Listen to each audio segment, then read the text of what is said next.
আসসালামু আলাইকুম প্রিয় দর্শক শ্রোতা, আশা করি সবাই ভালো আছেন। দেশ ও দেশের বাইরে যেখান থেকে দেখছেন সবাইকে স্বাগতম জানাচ্ছি মা দেশি মুরগি খামার ইউটিউব চ্যানেল এবং ফেসবুক পেজের পক্ষ থেকে। তো দর্শক, কি আর বলবো, দুঃখের কথা। আজকে দেখেন, এখন মাত্র বাচ্চা আছে আমার 4টি। গতকালকে বাচ্চা ছিল 10টি, আজকে 4টি। এটা আসলে গতকালকেই এইরকম দুর্ঘটনা ঘটেছিল, যেটি মূলত হচ্ছে আমি শেয়ার করতে পারিনি সেই সময়টা। তো এখন আপনাদের সাথে শেয়ার করছি যে আসলে ঘটনাটি কি ঘটেছিল। তো দেখেন, যেহেতু এরা খাবার খুঁজে খাচ্ছে এখানে, আর এখানে যে কিছুদিন আগে গাছটা কেটেছিলাম, গাছ কাটার ফলে এখানে দেখেন মনে হয় কিছু উই পোকা আছে এর ভিতরে। হ্যাঁ, এটা ভেঙে দিলে এর ভিতর থেকে মনে হয় কিছু উই পোকা বের হতে পারে। তো মুরগিকে এইখানে ডাক দিলে এগুলো খাবে। তো যাই হোক, যেটি বলছিলাম যে এই যে এখন মুরগির বাচ্চা আছে মাত্র 4টি। দেখেন, আপনাদেরকে দেখাই। গতকালকে আমি এইরকম টাইমের আগে, ঠিক আছে, এরকম টাইমেরও আগে কিন্তু 10টি বাচ্চা রেখেছিলাম এবং তারপর এদেরকে রেখে গোসলে গেছি। হ্যাঁ, গোসলে যাওয়ার পরই গোসল থেকে এসে দেখি মুরগির বাচ্চা আছে মাত্র 8টি। আমি ভাবলাম কী রে, এইখানে 8টি, আরগুলো গেল কই? ওরে 2টা বাচ্চা, যদিও বাচ্চা কিন্তু মা ছাড়া গেলে আপনারা জানেন যে খুব ডাকাডাকি করে। হ্যাঁ, একটু এদিক ওদিক হলে বাচ্চা যদি চোখের সামনে না দেখতে পায় মাকে, তাহলে কিন্তু ওরা খুব ডাকাডাকি করে। এটা যারা পালন করেন বিশেষ করে তারা জানেন বিষয়টা। তো গোসল থেকে আসার পরে দেখি বাচ্চা মাত্র 8টি। আমি 2টি বাচ্চা গেল কই? আমি চুপচাপ আছি যে কিরে, ডাকে না কেন বাচ্চাগুলো? ঠিক আছে, বাচ্চা তো ডাকার কথা, কিন্তু সেগুলো ডাকতেছে না কেন? পরে আমি খেয়াল করলাম যে আমার বাড়ির একপাশে একটু কোণা রয়েছে, সে কোণার পাশে টিন দিয়ে বন্ধ করে দেওয়া আছে। হ্যাঁ, বন্ধ করে দেওয়ার ফলে ওই পাশে বসেছিল, ওই টিনের যে ফাঁকা ছিল সামান্য, এরকম এই যে এরকম টিনের নিচে কিন্তু একটু ফাঁকা থাকে, আপনারা জানেন হয়তো বা। তো ওই ফাঁকা দিয়ে কী করছে, বাচ্চাগুলো বের হয়ে এদিকে চলে আসছে। মা কিন্তু টিনের ওই পাশে, আর ঠিক এই পাশে এখন যেই পাশে মুরগি আছে এই পাশে বসা ছিল হচ্ছে বিড়াল। তো বিড়াল করছে কি, প্রত্যেকবার বাচ্চা চলে আসছে আর খপ করে ধরে নিছে। এখন বাচ্চা যে ডাকাডাকি করবে এই চান্সটুকু দেয় নাই, যে কারণে মা মুরগিটিও শুনতে পায় নাই। আর আমি যে গোসলে ছিলাম, আমিও এই বিষয়ে তো কোনো ডাকাডাকি শুনি নাই। তো আমি ভাবছি যে সব ঠিকই আছে, বাড়ির মধ্যে আছে, কোনো সমস্যা নাই। কিন্তু বাচ্চাগুলো যে টিনের নিচ দিয়ে এই পাশে চলে আসছে, আর এই পাশে ছিল বড় বিড়াল। এই বিড়াল সব বাচ্চাগুলো ধরে ধরে নিছে। প্রথমে 2টা আসছে, খেয়ে নিছে। তারপরে মনে হয় আরও আসছে, আস্তে আস্তে সেগুলো খাইছে।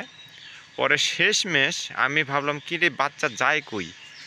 এইদিকে খুঁজতেছি, বাচ্চা মুরগি সহ আবার ওইদিকে গেছে। পরে আবার দেখি, একদম পরে দেখি আর 4টাই নাই, মানে একসাথে 4টা বাচ্চা গায়েব। শুধু মুরগি গেছে আর আসছে, আমিও বাড়ির মধ্যেই। আমি তো অবাক পুরো, কিরে বাচ্চা নাই কেন, গেল কোথায়? পরে যখন এই পাশে আমি আসলাম, এসে দেখি বিড়াল মুরগির বাচ্চা ধরে বসে থাকে, মানে খাইতেছে আর কি বাচ্চা। তখন ঠিক মানে বুঝতে পারলাম যে এর আগেরগুলোও এই মানে আপনার সর্বোচ্চ 20 মিনিটের মধ্যে মনে হয় আমার 6টা বাচ্চা খেয়ে ফেলছে। 20 মিনিট অনলি 20 মিনিটের মধ্যে।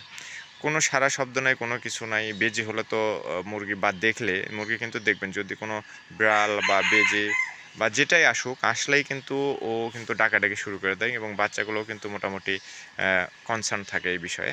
আবার দেখা যায় যে যদি বিড়ালও অ্যাটাক করে বা যে কেউ অ্যাটাক করলে কিন্তু মুরগিও অ্যাটাক করে উল্টো। তো সেক্ষেত্রে কিন্তু মুরগি জোরে আওয়াজ করে। তো যদি আওয়াজ করে সেক্ষেত্রে কিন্তু বের হওয়ার মানে শুনতে পাইলে কিন্তু বের হই, এটা সচরাচর ঘটে।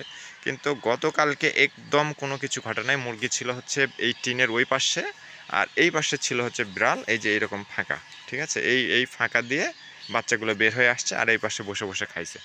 মানে ইচ্ছা মতো পোলাও কোরমা যেরকম মানুষ খায় আনন্দের সহিত, ঠিক সেই রকম বসে বসে 20 মিনিটের মধ্যে আমার 6টা বাচ্চা খেয়ে নিছে।